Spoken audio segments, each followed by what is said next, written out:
Il est venu le temps, non pas des cathédrales dans cette émission, même s'il sera question de Moyen-Âge dans un instant, mais de la première chronique en plateau, sur le plateau de TV78 de Gabriel Gontier. Ça va, pas trop de pression? Ça va. Tout pour cette première chronique. Vous allez nous parler des idées de sortie du week-end, c'est en tout cas votre sélection des idées de sortie du week-end, et vous commencez par le festival de la BD de Buc. C'est un rendez-vous classique chaque année à l'automne, et ça revient pour une 29e édition. Tout à fait, Grégory. Cette année encore, le festival accueille une cinquantaine d'auteurs, adultes, jeunesse, mais aussi français et internationaux. Au programme du week-end, des dédicaces, des rencontres avec les auteurs, des expositions et des animations, une fois encore. Les petits et grands vont pouvoir retrouver leurs personnages préférés.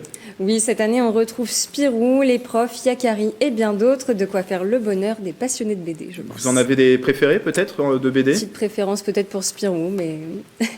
Céline, je vous pose pas la question parce que vous aviez déjà donné quelques éléments de réponse mardi dans le 7-8. Voilà. Mais c'est Mathilde qui vous avait posé la question, donc on va lui poser la question. Vos personnages préférés? Alors moi, c'est une BD peu connue, en fait, ça s'appelle Julie Claire Cécile, c'est une BD belge, et voilà, c'est une BD peu connue, mais que j'adorais lire quand j'étais plus jeune. C'est l'histoire de 3 jeunes femmes. Donc la fête de la BD, ça se passe ce week-end du côté de Buc. Alors c'est tout aussi immersif, c'est à Châteaufort cette fois-ci, avec aussi un rendez-vous traditionnel, c'est la foire médiévale, c'est ce week-end. Oui, complètement traditionnel, on peut le dire. C'est la 36e édition de la foire de Châteaufort. En immersion, les visiteurs seront projetés des siècles en arrière pour retrouver l'ambiance du Moyen-Âge, avec des décors de rue, des activités, des moyens de se restaurer aussi à la manière de l'époque. Alors, prévoyez votre meilleur costume, Grégory, si vous comptez y aller ce week-end. Bon, ça devrait passer peut-être, ça? Non, je suis mais pas sûre, costume non. plutôt médiéval, avec peut-être une armure à prévoir pour cette foire médiévale. Alors pour les plus téméraires, c'est pas forcément mon cas, il y a le musée Maurice Denis qui propose une murder party, c'est samedi soir. De quoi sera-t-il question? C'est ça, le musée vous propose d'enfiler cette fois votre casquette de détective pour résoudre, tenez-vous bien, une enquête criminelle.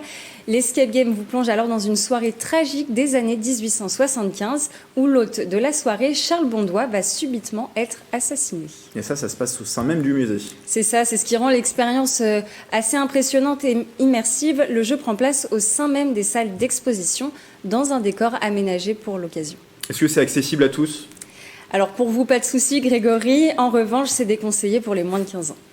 Un autre événement à retenir peut-être ce week-end pour terminer?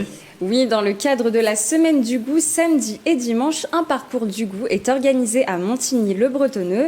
Il est ouvert au grand public. Le salon donne lieu à un concours culinaire qui est destiné à des jeunes pris en charge dans le cadre de la PJJ. Alors la PJJ, c'est la protection judiciaire de la jeunesse. L'objectif, Grégory, ici, c'est de favoriser l'insertion de ces jeunes.